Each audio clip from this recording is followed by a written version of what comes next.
எதிர்க்கட்சி தலைவர் அவர்கள் எழுந்து ஒத்தி வையுங்கள், எங்களை பேச அனுமதியுங்கள் என்று அவர் குறிப்பிட்டார். நான் கவனித்துக் கொண்டிருந்தேன். சட்டமன்ற விதிகளை அனைவரும் சட்டமன்ற உறுப்பினர்கள் படித்துவிட்டு தான் சட்டமன்றத்துக்கு வருகிறோம். அதுவும் 4 முறை அவர் முதலமைச்சராக இருந்தவர். சட்டங்கள் விதிகள் 4 ஆண்டுகள் இருந்தவர். அவர் அநேகமாக படித்திருப்பார், புரிந்து கொண்டிருப்பார் என்று கருதுகிறேன். நம்முடைய பேரவைத் தலைவர் சொல்வதை போல இந்த கேள்வி நேரம் என்பது அனைத்துக்கும் பொதுவாக நடைபெறுகிறது. அது அதெல்லாம் கிடையாது. பிசினஸ்ல எதிர்கட்சிக்கும் சரி, ஆளுங்கட்சிக்கும் சரி, தோழமை கட்சிக்கும் சரி, எல்லாத்துக்கும் சமமாக தான் வாய்ப்பு கொடுத்து கொண்டிருக்கிறீர்கள். அது ஒன்றும் மாற்றம் இல்லை. அதுக்கு பின்னால் தான் 0வில் தான் 2 வகையான விதி இருக்கிறது. ஒன்று ஒத்திவைப்பு, இன்னொன்று கவன ஈர்ப்பு. பொதுவாக கவன ஈர்ப்பு தான் அதிகமாக எடுத்துக்கொள்வார்கள். ஒத்திவைப்பு என்பது முக்கியமான விஷயங்களாக இருந்தால் அனுமதிப்பார்கள்.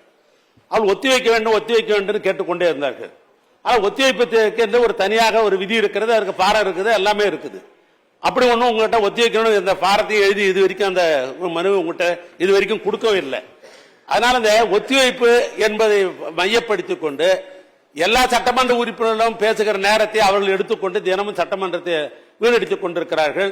எனவே அதையும் கொஞ்சம் பேரவைத் தலைவர் கவனத்தில் எடுத்துக்கொண்டு இந்த ஒத்திவைப்பு தீர்மானம் என்ன, கவன ஈர்ப்பு தீர்மானம் மீண்டும் ஒரு முறை அவளுக்கு ஒரு கிளாஸ் எடுத்தா பரவாயில்லை.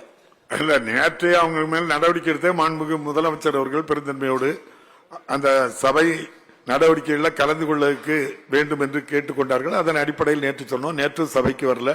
இன்னைக்கு வந்த உடனே சபை நடவடிக்கைகளில் அவங்களுக்கு கலந்து கொள்வதில் என்ன பிரச்சனை இருக்கோ தெரியல. அவர்கள் நான் அன்போடு கேட்டுக்கொள்கிறேன், நாகரிகமாக சபையிலே நடந்து கொள்ள வேண்டும் என்று கேட்டு விநாயகன் 50